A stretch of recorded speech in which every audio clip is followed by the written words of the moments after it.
Bismillahirrahmanirrahim. Assalamu alaikum dear viewers. This is Sir Saud and you are watching my YouTube channel Saud Solutions.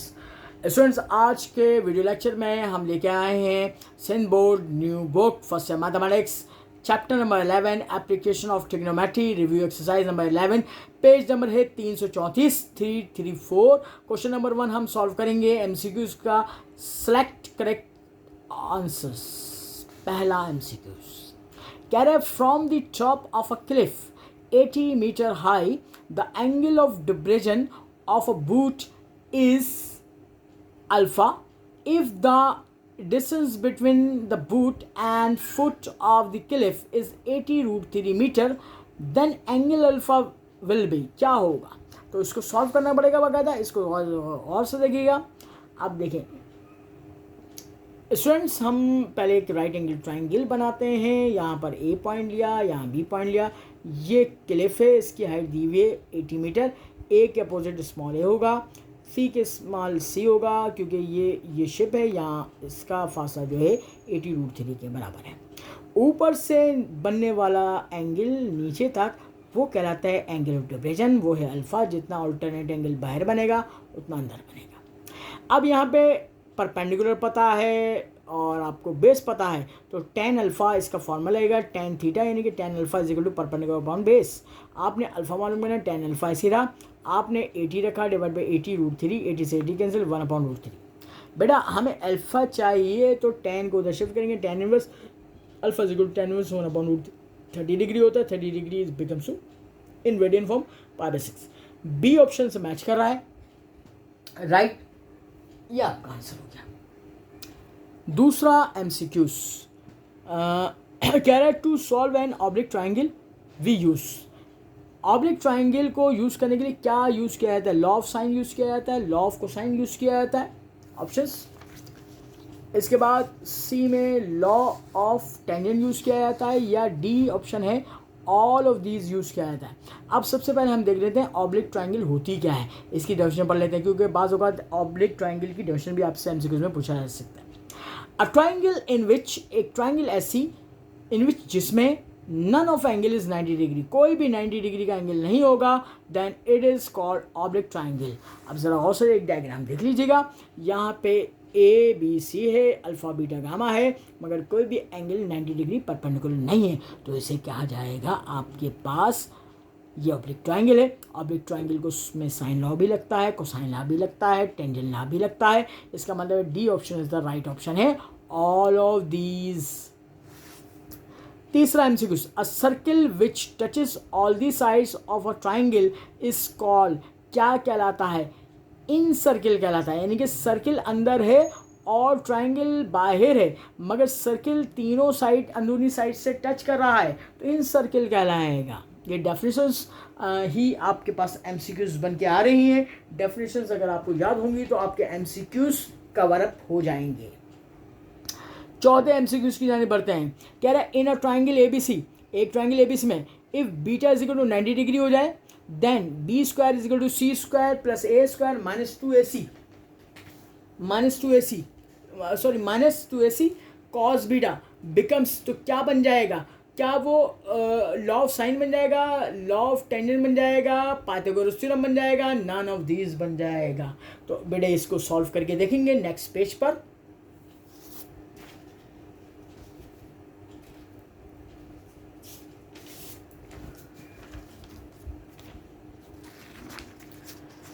देखिए यहाँ पर हमने solution में लिखा B square is equal to C square plus A square minus 2 A C cos beta. Beta की जगह 90 degree रखेंगे, B square is equal to C square plus A square minus 2 A C cos 90 degree. Cos 90 degree की कीमत 0 रखेंगे, और B square is equal to C square plus A square minus 2 A C multiply by 0 खत्म हो गया। B square is equal to C square plus A square, ये left hand side और मतलब ये पाइथागोरस प्रूव हो गया। इसका मतलब ये पाइथागोरस थ्योरम बन जाएगा। पांचवा MCQs, in any triangle ABC square root S minus C over A C is equal to किसके बराबर होगा बेटा? वो साइन बीटा बाई 2 के बराबर होगा। ये फॉर्मूले आपको याद करके जाने पड़ेंगे। साइन बीटा बाई 2 का formula under root S minus सी ओवर ए सी हो जाएगा। छठा MCQs, in any triangle A B C cos gamma by two is equal to किसके बराबर होगा? तो कॉस गैमा बाय टू का फॉर्मूला जो होता है वो under root s s minus C over a b होता है। ये देख लीजिए, मैंने फॉर्मूला यहाँ पे लिख के शो करके दिखाया हुआ है कि cos gamma by two is equal to under root s s minus C over a b. 70वें एमसीक्यू की जाने पड़ते हैं बेटा। In any triangle A B C with usual notation s is equal to, s जो होता है वो सेमी पैरामीटर ऑफ ट्राइंगल होता है, इसका फॉर्मूला होता है a plus b plus c upon two. तो B option is the right option. इसका सोल्यूशन भी यहाँ पे कर दिया मैंने। फिर बेटे 18वां MCQs, sorry 8 MCQs. Under root s s minus b s minus a over s minus a s minus c किसके बराबर होता है? ये होता है कॉड बीटा बाई टू के बराबर होता है। तो फॉर्मूले आपको बेटा सारे याद करके जाने पड़ेंगे, कोई भी फॉर्मूला आपसे एमसीक्यू में पूछा जा सकता है।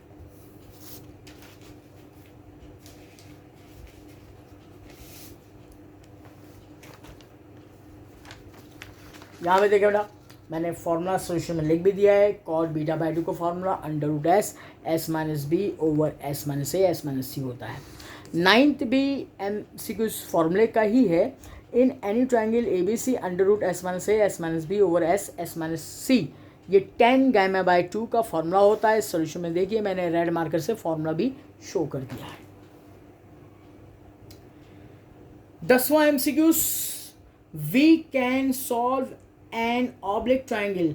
कब सॉल्व कर सकते हैं? ए ऑप्शन में कह रहा है one side and two angles are known, क्या एक साइड और दो एंगल पता हो तो हम क्या ऑब्लिक ट्राइंगल को सॉल्व कर लेंगे। बी में कह रहा है थ्री साइड्स आर नॉन, तीनों साइड पता हो तो फिर भी सॉल्व कर लेंगे।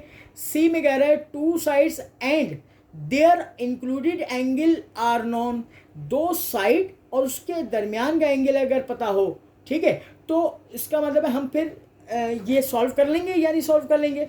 और डी ऑप्शन है ऑल ऑफ दिस, ठीक है, यानी कि सारी कंडीशन पे ऑब्लिक ट्राइंगल लग सकता है।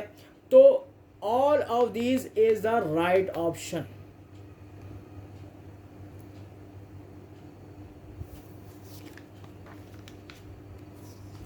छठा,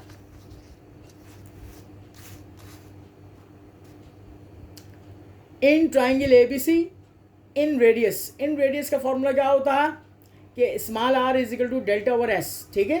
तो D option is the right option. ये मैंने फॉर्मूला लिख दिया इन रेडियस का। 12वां एमसीक्यू आपकी स्क्रीन पे आ रहा है। In any triangle A B C area of triangle is किसके बराबर होगा? एरिया ऑफ ट्राइंगल के 3 केसेस पढ़े थे, उनकी सारी सिचुएशन आपको याद होनी चाहिए बेटा। अब देखिए, बी सी साइन अल्फा नहीं हो सकता, half A C sine alpha नहीं हो सकता, half A B sine beta नहीं हो सकता। हाफ ए बी के अपोजिट क्या होगा? सी होगा, सी पर गैमा एंगल बनेगा। तो ये ट्रिक से आपको ये याद रखने पड़ेंगे सारे फॉर्मूला। इसके बाद 13वां हीरो फॉर्मूला इज, क्या होगा हीरो फॉर्मूला? अगर तीनों साइडें पता हो किसी ट्रायंगल की और हमें एरिया ऑफ ट्रायंगल मालूम करना हो तो उसको हीरो फॉर्मूला कहा जाता है। Delta is equal to under root s s minus a s minus b s minus C.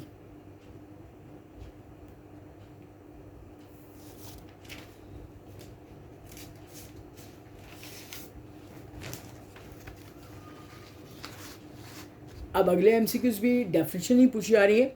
The circle passing through the 3 vertices of a triangle is called, क्या कहलाएगा? वो सर्कम सर्किल कहलाता है। ठीक है, डायग्राम आपको नजर आ रही है। अगला भी एमसीक्यू डेफिनेशन है। The point of intersection of the right bisector of the sides of a triangle is called circum centre कहलाता है।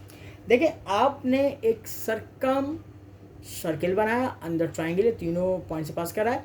अब इसका सेंटर सर्कम सेंटर होगा, इस पर आपने राइट बाइसेक्टर ड्रॉ करना है, मतलब आर्क से एक ये तो इनका पॉइंट ऑफ इंटरसेक्शन जो है वो क्या कहलाएगा? आपका सर्कम सेंटर कहलाएगा।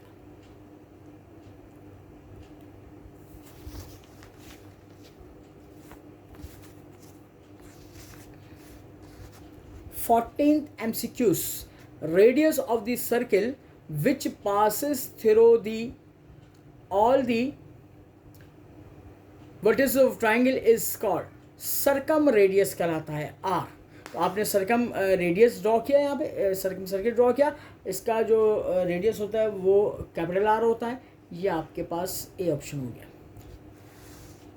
17वां, in any triangle A B C with usual notation a B c is equal to किसके बराबर है। तो आप क्या करोगे बेटा कि capital R is equal to a B c over 4 delta है, 4 डेल्टा को क्रॉस मल्टीप्लाई कर दो तो ए बी सी की वैल्यू क्या हो जाएगी 4 delta R. Option number C से मैच कर रहा है। इसके बाद 18वां MCQs, the point of intersection of the internal bisector of the angles of a triangle. Internal है तो इन सेंटर बनेगा, क्या बनेगा इन सेंटर। ये ट्रिक आपने याद रखनी पड़ेगी।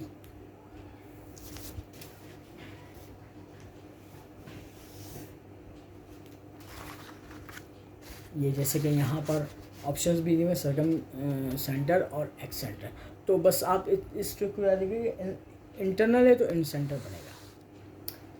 19th एमसीक्यूज बेटा कह रहा है in any equilateral triangle. Equilateral triangle कैसी ट्राइंगल होती है जिसमें तीनों साइडें आपस में बराबर होती हैं। Delta A B C with usual notation R capital small R capital R और स्मॉल आर 1 इसकी रेशो। अब देखिए इसकी ट्रिक की ज़रा मैंने लिख दी है यहाँ पे, आपको इसको समझनी पड़ेगी और याद रखनी पड़ेगी। अब कैसे वो देखिएगा, मैंने हवाला लिख दिया है कि एक्सरसाइज नंबर 11.4 पेज नंबर 334 पे क्वेश्चन नंबर 3 एक सवाल है जिसमें ये प्रूफ करना है कि स्मॉल r1 कैपिटल आर की रेशो 3:1 है। इस सवाल का रिजल्ट याद रखें। इस एमसीक्यूज में सवाल को फ्लिप कर दिया गया है। फ्लिप करने से मुराद ये है इनकी जगह चेंज कर दी। r1 को उसने शिफ्ट कर दिया इधर, r को इधर कर दिया है, तो बस आपने इनकी रेशोज़ को तब्दील कर देना है। 1 को 3 की जगह ले आए, 3 को 1 की जगह, तो क्या हो जाएगा 1:2:3 हो जाएगा। तो आपको अगर ये सवाल आपने प्रैक्टिस की होगी और ये रिजल्ट याद होगा तो ये आप बहुत आसानी के साथ फ्लिप कर सकते हैं। 20वां MCQ, circum radius of triangle A B C इस किसके बराबर होता है। तो वो होता है a B c over 4 delta. और इसके साथ ही स्टूडेंट हम अपना आज का वीडियो लेक्चर यहीं पर एंड करते हैं। मज़ीद सवालात के सॉल्यूशन को जानने के लिए, एमसीक्यू सीरीज़ को जानने के लिए देखते रहेगा सब सॉल्यूशंस। इसको सब्सक्राइब करना ना भूलिएगा, बेल आइकन का बटन प्रेस करें, लाइक करें, शेयर करें अपने दोस्तों के साथ। अपना बहुत ख्याल रखिएगा। अल्लाह हाफिज़।